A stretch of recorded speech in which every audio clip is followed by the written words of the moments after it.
Am I the a-hole, a 26-year-old female, for telling my 14-year-old nephew that he is adopted? Context: my brother, Billy, who is 41 years old, and his wife, Chloe, who is 39 years old, adopted their son, Ryan, who is 14 years old, when he was a newborn. I am 26 years old and using a throwaway account. When my brother and sister-in-law adopted Ryan, they decided not to tell him that he was adopted until he was old enough to understand. It is important to understand that Ryan is a really smart kid. He is extremely intelligent. Last Friday, we all went to my parents' house for dinner. This included myself, Billy, Chloe, Ryan, my older sister, Ella, who is 32 years old, and our parents. After dinner, we all kind of separated into different rooms to relax. My nephew and I are both into Minecraft, and he was showing me his new world on his iPad. We were just chatting about normal things when he asked, "So, why do you think my parents adopted me?" Very casually. I was caught very off guard because my brother and sister-in-law had not mentioned anything about telling him. I did not know what to say or how they had explained it to him, so all I said was, "This is something I would speak to your parents about, buddy," verbatim. He nodded and said, "Yeah," and changed the subject. Not long after, my brother and Chloe came in and said they were heading home. I did not want to mention it in front of Ryan, so I thought I would send them a message once they were home. When they left, I mentioned it to my parents and Ella, who were also shocked that Chloe and Billy had not mentioned telling him to them either, so none of us were prepared to answer any questions he may have had. I messaged Billy, and in under 1 minute, Chloe was on the phone, upset and yelling. It turns out that Ryan had not been told that he was adopted. By saying, "You should speak to your parents about this," I actually did tell him, and I should have said that he is not adopted. I am not sure why Ryan asked, but he is a smart kid. He must have had some kind of inkling, which is why, instead of asking directly, he sought my opinion on why. That was Friday evening. Chloe was very upset down the phone, and I could hear Billy in the background saying that I was out of line and that I am not a parent, so I do not understand the gravity of what I have done, etc. It is now Wednesday evening, and my family is still divided and not communicating properly. My parents understand my point of view, but our sister, Ella, is saying that I am foolish and that I was manipulated by a teenager, and she has called me a complete a-hole for stepping on his parents' toes. I have had Chloe's family message me over the weekend, calling me all sorts of names. I have been told I am not allowed to attend their anniversary party next month, etc. All this is to say, it is a complete and utter mess. Am I the a-hole in this scenario? I understand that I should have talked to his parents before I gave him any kind of answer, but it was in the moment. Does anyone have any advice on what to do now? Because right now, it looks like they are going no contact with me. Not the a-hole. This is absolutely ridiculous that they are blaming you for their son asking you a question. Telling him to talk to his parents is not confirming that he is adopted. It is telling him to discuss his feelings with his parents. They wanted you to lie to him. I would text Chloe's family and ask them what they were told, because I have a feeling she just told them you told Ryan that he was adopted. Explain to them that Ryan asked you about your thoughts on why his parents adopted him, and that you told him he needed to talk to them. You in no way told him he was adopted. I understand that I should have talked to his parents before I gave him any kind of answer, but it was in the moment. No. You were blindsided by the question and led to believe that they were going to tell him when he was old enough. As far as you knew, they had already told him. If they had changed their mind about telling him, then they should have communicated that with you a long time ago. This whole mess is their fault, not yours. Am I the a-hole for refusing to pay my best friend, for showering and doing laundry at her place due to unforeseen circumstances? For some background, my friend and I have been best friends for almost 4 years now. During our friendship, there have been a lot of issues regarding money. She would buy us coffee or whatever and say, "Oh no, I have this." Or she would ask to get breakfast or something, and I would say I am broke, and she would then offer to buy. Sometimes we would be out with her and her boyfriend, and he would offer to pay. Then my fiancé would say, "No, let me pay." But then her boyfriend would say, "No, I will pay." But the next day my friend would send a text saying how much we owed them. I never argue or make an issue out of it because I avoid conflict. Keep in mind, every time we bought something for them or her, we would never ask for money in return or say that they owed us anything.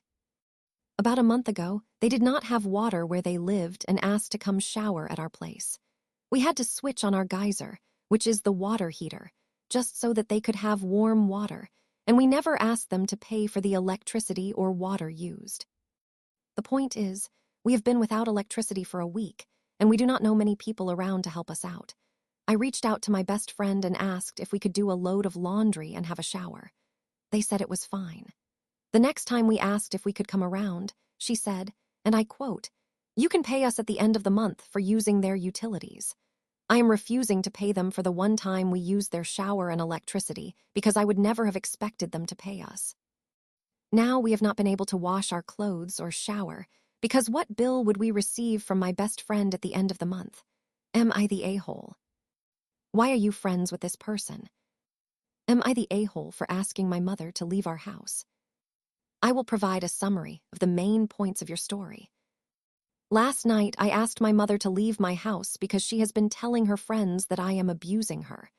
I am 63 years old, and my mother, whom I refer to as Uma, has been living with me, my husband who is 64, and my daughter who is 30, since my father passed away. We do everything we can to take care of her. The problem is that my mother has been spreading false information to her friends, claiming we are taking her money, not feeding her, not picking up her medication, and not buying her necessary items such as diapers, tea, and medical supplements. One of her friends was nice when she picked my mother up, but gave me disapproving looks when she dropped her off. Shortly after, we were visited by Adult Protective Services, who interviewed my mother privately and then interviewed me and my husband and daughter separately. It took me a while to connect the dots, but I later confronted the woman who dropped my mother off. She has known us for years and was able to see that my mother was fabricating stories for sympathy. She also recognized that my mother tends to exaggerate her health issues. Another friend dropped my mother off after a long visit and told me that my mother cried the entire time because we do not allow her access to her money. My mother has a debit card that she has lost multiple times. She claims she dislikes everything we cook, despite the fact that we prepare meals according to her requests, and she wants to have her own apartment. This friend suggested that we look for apartments suitable for her. However, given that my mother does not drive, has forgetfulness, owns a dog, does not eat properly, does not bathe, and has severe allergies, independent living is not practical. I work from home full-time and also have a household to manage, so I do not have the time to run errands for her outside of my own commitments. Additionally, I cannot financially support her living independently. My mother has told her friends that she was starving because we wouldn't let her eat before meeting them at 11 a.m. In reality, she had breakfast that I prepared, urged her to eat, and cleaned up afterward. She also had a snack mid-morning. My mother also mentioned to her friend that we will not let her keep her belongings here, even though she already occupies 2 bedrooms, 2 bathrooms, the library, and the pantry kitchen. She wants us to clear out another room for her items. I finally became very upset when I discovered that my mother told her friend the bruises on her arms were from us handling her roughly, when in fact they were from blood tests the week before, as she is on blood thinners. I called my sister and told her I was done looking after our mother. My heart is breaking because I know my mother is grieving the loss of my father, and I love her dearly. However, I have noticed that she can turn her tears on and off so easily that it feels more like a manipulation technique than a true expression of her feelings. When my sister came to pick her up, my mother had not shed a single tear, but once my sister opened the door, she began crying, claiming she did not understand what she did wrong. So, am I the a-hole for asking my mother to leave my home? Edit, my mother is not a candidate for assisted living due to her multiple severe allergies. None of the local facilities offer meal plans that accommodate anything other than cholesterol, diabetes, or dairy restrictions, and cross-contamination is a constant concern. Not the a-hole. At this point, you are only able to protect your family from accusations that are false and extremely serious. She wanted to play the victim when she was not one. There have to be consequences for her actions. You will not relieve yourself of the guilt you feel, but you are definitely doing the right thing. Am I the a-hole for telling our mothers they cannot join our vacation? My fiancé and I are getting married in August. We are in the thick of wedding planning and are feeling very stressed. He travels for work and has acquired 3 free nights at any Hilton property. We booked the Waldorf Astoria in Cabo. Because he is a Diamond member, we were upgraded to a massive 2-bedroom villa, which is over 2,500 square feet, all for free. My dad is a flight attendant, so we get very cheap flights there. Basically, the entire vacation will only cost us about $500. Anyway, both of our mothers have asked to join us. They are 60 and 70 years old. One is divorced and the other is widowed. We are very close with both of them and like each other's mothers well enough. However, all they do is talk about wedding planning, and having them join us would obviously change the dynamics of the trip. We want to be able to have intimate moments, swim naked, and do whatever we want, and it would be different with our mothers present.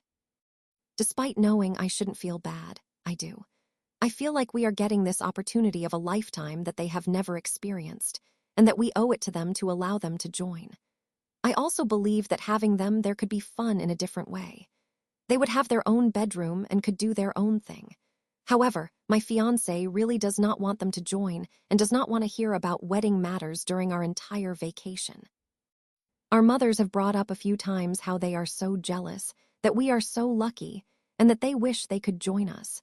We sort of just laugh it off, but I feel so guilty, especially since I am asking this here.